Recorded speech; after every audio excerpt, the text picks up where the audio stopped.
लक्ष्य का निर्धारण। 50% लोग लक्ष्य का निर्धारण तो कर लेते हैं पर उसे पूरा नहीं कर पाते हैं, और उन 50% में आप और मैं भी हूं। हम अपने लक्ष्य का चुनाव तो कर लेते हैं कि मुझे क्या प्राप्त करना है, पर उन 50% लोगों में से केवल 5% लोग ही अपने लक्ष्य को प्राप्त कर पाते हैं।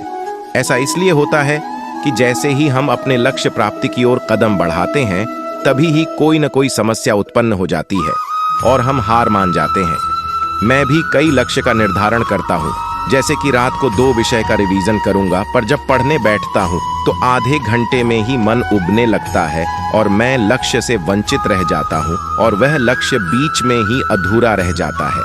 इसका समाधान इस कहानी में बताया गया है, जिसे पढ़कर आप उन प्रतिशत लोगों में शामिल हो सकते हो। एक बार की बात है, एक निसंतान राजा था।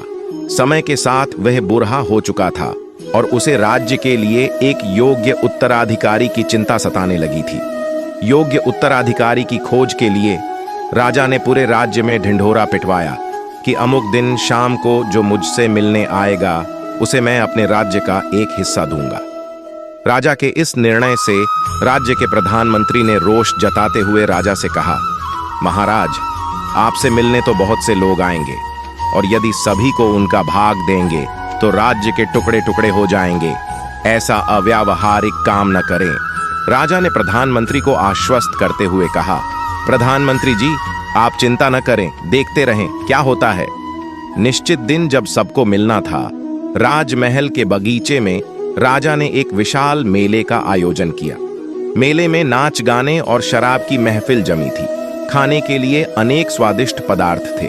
मेले में कई खेल भी हो रहे थे, जिसके कारण राजा से मिलने आने वाले कितने ही लोग नाच गाने में अटक गए, कितने ही सुरा सुंदरी में, कितने ही आश्चर्यजनक खेलों में मशगूल हो गए तथा कितने ही खाने पीने घूमने फिरने के आनंद में डूब गए। इस शाम का समय बीतने लगा, पर इन सभी के बीच एक व्यक्ति ऐसा भी था जिसने किसी चीज की तरफ देखा भी नहीं, क्योंकि उसके मन में निश्चित ध्येय था कि उसे राजा से ही मिलना है।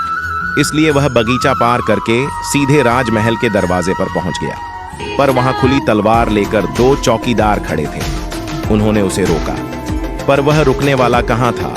उनके रोकने को अनदेखा करके और चौकीदारों को धक्का मारकर वह दौड़कर राजमहल में चला गया, क्योंकि वह निश्चित समय पर राजा से मिलना चाहता था।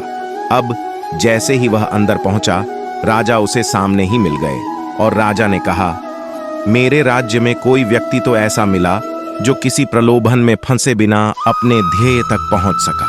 तुम्हें मैं आधा नहीं पूरा राजपाट दूंगा, तुम ही मेरे उत्तराधिकारी बनोगे। वह व्यक्ति खुश हुआ कि वह जिस लक्ष्य से आया था उसका फल मिल गया। वह बिना किसी रुकावट के चक्कर में आए अपने लक्ष्य को प्राप्त करने में सफल रहा। उस व्यक्ति का दृढ़ संकल्प ही उसे उसके लक्ष्य पर स्थिरता बनाए रखी। यह शब्द दृढ़ संकल्प की गहराई को समझने वाला व्यक्ति अपनी मनचाही लक्ष्य को प्राप्त करने की क्षमता रखता है और प्राप्त भी कर लेता है। ठीक उस व्यक्ति की तरह जिंदगी खेलती भी उसी के साथ है जो खिलाड़ी बेहतरीन होता है। दर्द सबकी एक से है, मगर हौसले सबके अलग अलग है। कोई हताश होकर बिखर जाता है तो कोई संघर्ष करके निखर जाता है। कर दिखाओ कुछ ऐसा कि दुनिया करना चाहे आपके जैसा।